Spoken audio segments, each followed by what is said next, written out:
In today's news, talks of drag racing return to the forefront. BVI government remains optimistic, although financial services industry sees decline in revenue. Rec Week officially launched in the Virgin Islands. Internet slang OK Boomer reveals generational divide. Dominica riots call for the resignation of Prime Minister Skerritt. UK's Liberal Democrats campaigns to stop Brexit. These and more stories when 284 News returns. Is business slow? Cash flow down? Hosting an upcoming event? We can help. Advertise with 284 Media and take your business or event to the next level by enhancing your present marketing and messaging strategies. Allow our team of experts to create a personalized ad that sets your business apart from all the rest. This could be your business or event. So, what are you waiting for? Contact our marketing team at 284media at cctbvi.com. Advertising with us works. When you need to stay connected with friends and families at home or abroad, the best choice for you is Freedom. CCT Freedom. With the lowest rates in the market, our Freedom plan gives you unlimited calls and texting. Plus, our Freedom One package includes 10 gigabits of super fast unlimited LTE data and unlimited calls to the BVI, USA, USVI, Canada, Puerto Rico, and UK lines. Why pay for overages when you can enjoy CCT Freedom? Stop by at one of our stores today and speak with one of our representatives to find out more about our CCT Freedom packages. Welcome everybody, it's Wednesday, November 20th, 2019. I'm Ron Grant. And I'm Kyla Kenesha Forbes. Lots going on as usual, Kyla, in the beautiful British Virgin Islands. Topping our newscast today, it was during the recent budget address that the Premier and Minister of Finance, the Honorable Andrew A. Foy, brought to the forefront once more talks of drag racing in the Virgin Islands. Honorable Foy said many people in the territory are fans of drag racing, but it is unsafe for this pastime to take place on our public roads. Within the next week, we will call a public forum with all of the youth and interested persons to turn this into a sport of safety and fun, as it has the potential, if conducted in a responsible manner, to generate employment opportunities and attract revenues. According to Premier Foy, starting next week, government intends to commence public discussions on the plan to regularize drag racing as an established motor sport in the territory. Now, for decades, race car enthusiasts here in the Virgin Islands have been calling on the powers that be to present them with a platform to introduce a regularized sport to the territory. Premier Foy believes that the motorsports can then be added to our tourism product. He said, "We will discuss sites where government land is available and turn our fairs into opportunities." I like that line, turning fairs into opportunities. And now, back in 2010, a contract was awarded to New Direction Consultancy to examine the viability and draft legislation for drag racing. So obviously this is not the first time that these conversations are being had. A series of public meetings were held to gather opinions on the establishment of a drag racing car center in the territory at various locations. Local studies show that the idea of regularized drag racing is popularly supported by persons within the ages about 25 to 50, which is no surprise. However, not so popular with the older persons. Neighboring countries like the U.S. Virgin Islands, Nevis, Antigua have literally been ahead of the game with state-of-the-art racing facilities that allow for a highly regularized sport. What are your thoughts? My thoughts on this, like he said, returning our fairs into opportunities, I think with all the right resources and really putting thought into it, we can actually have a sport and even make this into some sort of revenue generating industry. So definitely. The government of the Virgin Islands remain optimistic about the economic stability of the territory, although financial services industry has been in a decline seen a decline in new incorporation of companies. On the 19th of November 2019, the Premier and Minister of Finance, Honorable Andrew Foy, delivered the 2020 budget address, announcing the budget for the year 2020 at approximately $414 million. Ron, persons in the territory are concerned about the magnitude of the budget since the country's main pillar has seen a decline in the recent months. Approximately 60% of the BVI economy is made up of revenue from the financial services industry. Premier Foy said in his address yesterday, prior to the VIP administration taking office, there were already predictions that clearly stated that in the incoming years, our financial services industry would be placed within some serious and unprecedented challenges. Case in point, up to September 2019, it was recorded that 27.9% decline in new incorporation of companies and 8.7% drop in revenue from the Registry of Corporate Affairs. That is a lot. This decline can be heavily interrelated to the upcoming imposition of the economic substance of the financial service industry, other factors such as our rate of recovery and the uncertainty surrounding Brexit even, Ron. Yes. New regulations, and we dare not to forget the likely impact of the implementation of the publicly accessible beneficial ownership register. Of course, that's a big deal. Yeah, that's really a big deal.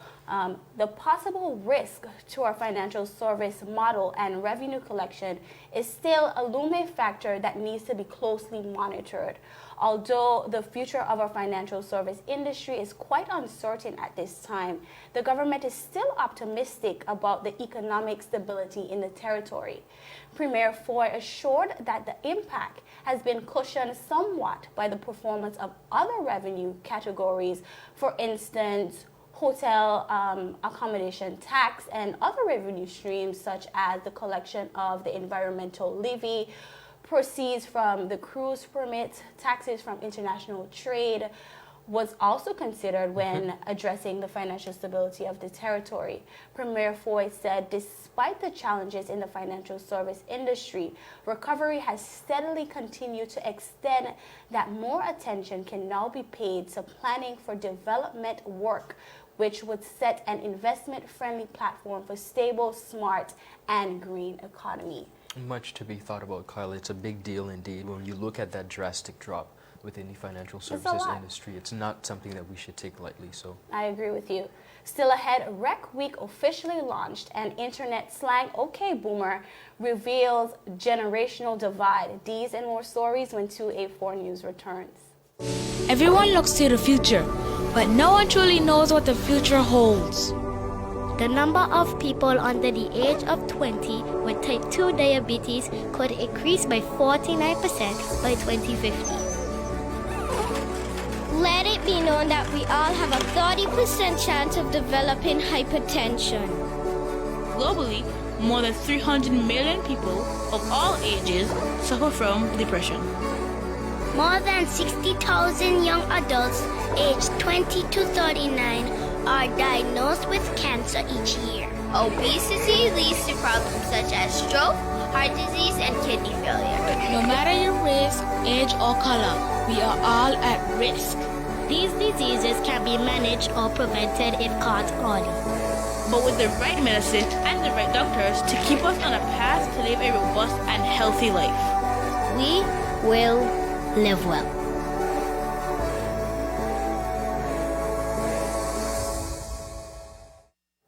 Welcome back, viewers. The OK Boomer trend has taken the internet by storm. OK Boomer is an expression used by millennials and the Generation Z, in other words, the younger generation, to dismissively jeer the older generation, specifically baby boomers, much reflecting a yeah, whatever type of manner. The younger generation have felt as though jabs have been taken at them time and time again by the older generation. Baby boomers with their old outdated ways insisting to be close-minded to the ways of the new generation. This slang merely started as a social media meme, Ron. Yes, indeed. This seems to be the way in which the younger generation have found most appropriately to express their feelings and concerns. Facts. Although starting off in a playful manner, the trend has revealed a more pressing issue of generational divide. These generations being unable to find common ground on many issues. The OK Boomer slang even made an appearance in a New Zealand parliament as Chloe Swarbriggs, a New Zealand lawmaker, was interrupted by an older colleague while in the middle of her presentation. The younger lawmaker then counteracted her colleague with the dismissive expression, "Okay, boomer." Generational diversity is growing within the workplace, making generational division more prominent than it was, I think, in recent years. Places can see an average about 4 generations within one workplace environment. The BVI is no different to any place else in the world. Although generational offensive slurs have not been passed in our offices as yet, some persons of the younger generation do believe that there is a generational divide in our community and especially in our work environment. Persons of the older generation are of the opinion that young persons are less responsible and want more while doing less to deserve it. Younger individuals feel as though older persons expect them to work from the bottom up and pay their dues, even though it may be deemed unfair. The older generation is viewed as hardworking and doing all that it takes to get the job done, while younger persons strongly believe in working smart but not hard. Facts again. Ron, these are just a few examples of our generations in the BVI where they differ, not merely scratching the surface of generational divide. But the real question here is, how do we bridge this generational gap?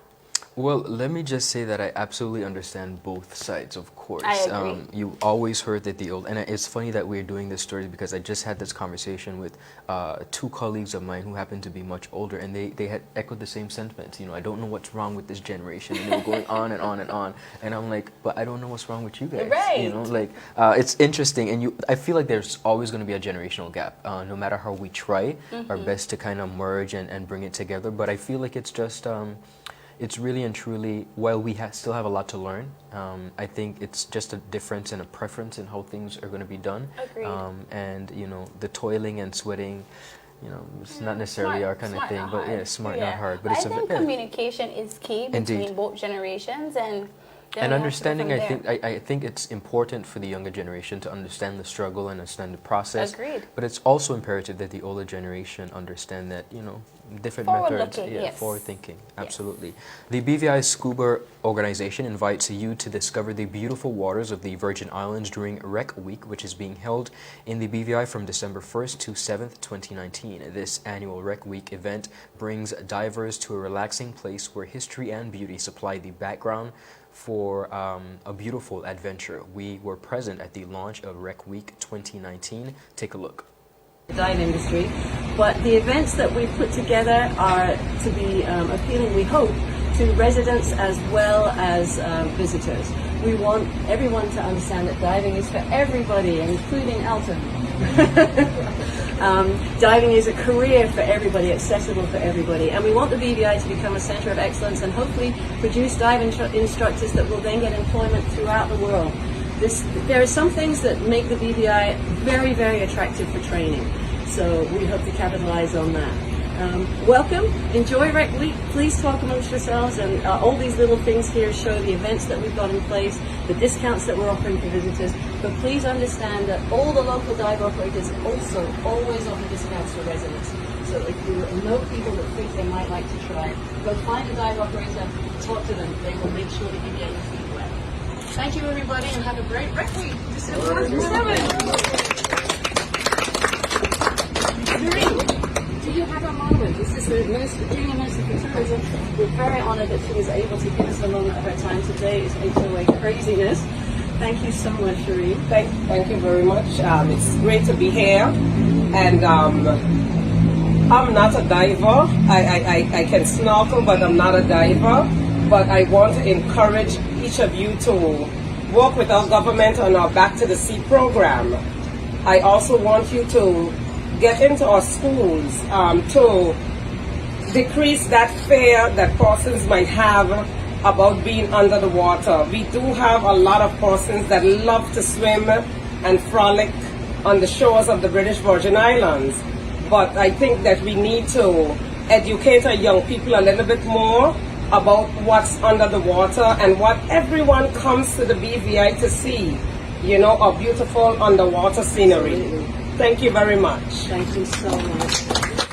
Now, Kyla, one of the very interesting things that came about at this launch within stakeholders was that they're a little bit confused as to why persons are born and raised in such a beautiful environment, and they, first of all, some of them don't know how to swim, much less are interested in scuba or any kind of diving. Are you a diver? Are you I'm not a diver, but I can swim. Okay, cool. Yes. Yeah, so it's a very interesting event, and it's annual, of course, and it really brings and beckons the call for persons to really understand the beauty that is in our shores. So, wonderful event, and we wish them all the best. Agreed. Still ahead, Dominica riots call for Prime Minister Skerritt and Cabinet to resign, and UK Liberal Democrats campaign to stop Brexit. All this and more when 284 News returns. When you need to stay connected with friends and families at home or abroad, the best choice for you is Freedom.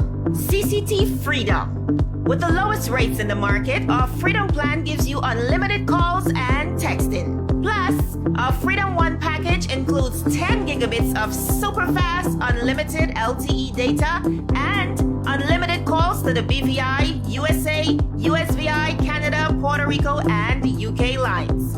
Why pay for overages when you can enjoy CCT Freedom? Stop by at one of our stores today and speak with one of our representatives to find out more about our CCT Freedom packages.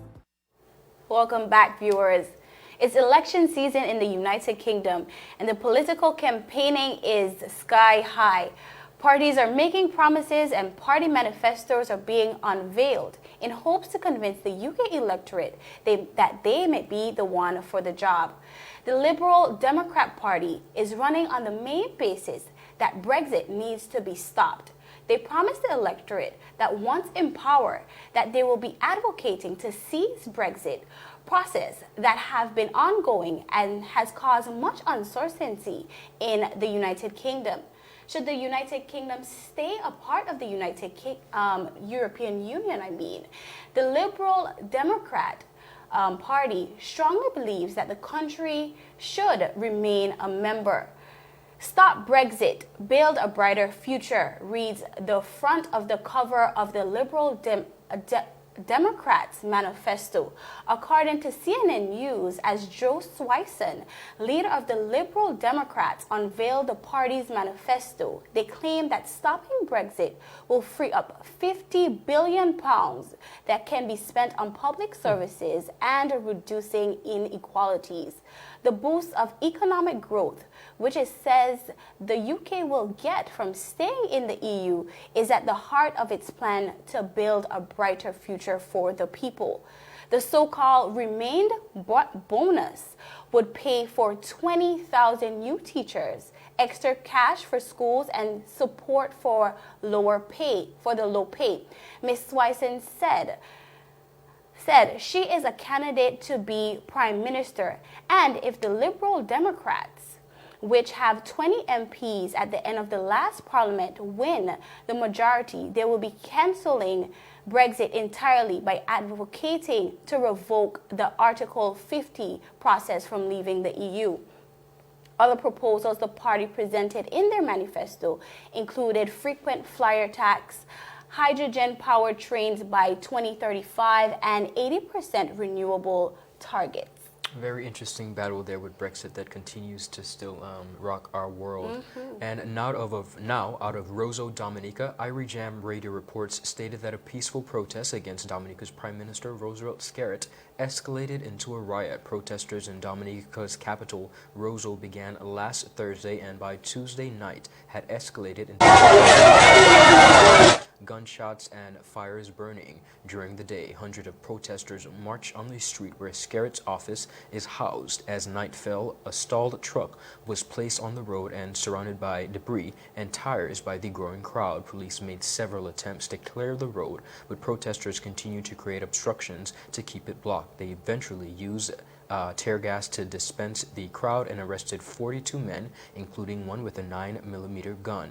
The protesters are calling for Prime Minister Skerrit and his entire cabinet to resign amid accusations of selling diplomatic passports to several questionable individuals, including an Iranian wanted for embezzlement charges. Skerrit denies the claims and said that the riot was planned, calculated, and executed after a public meeting organized by opposition parties calling for his resignation. He also accused the leadership of the two opposition parties of planning to storm in his office and seize the seat of power until demands were met, referring to the main opposition United Workers' Party and the Dominica Freedom Party. Skerrit said his government is being pushed by the militant, irresponsible behavior of the leadership. Prime Minister Skerrit vowed that his ruling Dominica Labour Party would not be removed from office unless through the ballot box. So quite a stir there in Dominica, and of course we would have hoped that it would not have escalated to such this matter, but we see residents who are, yet again upset and calling for accountability again. This is not the first time.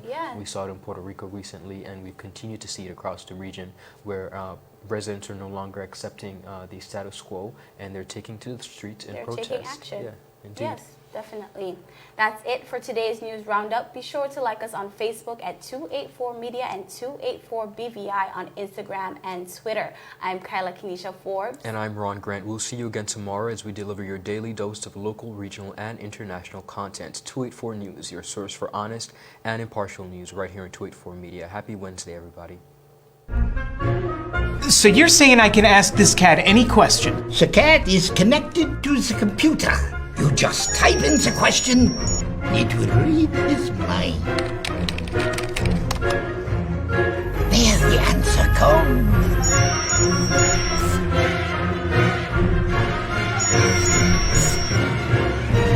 You're the man!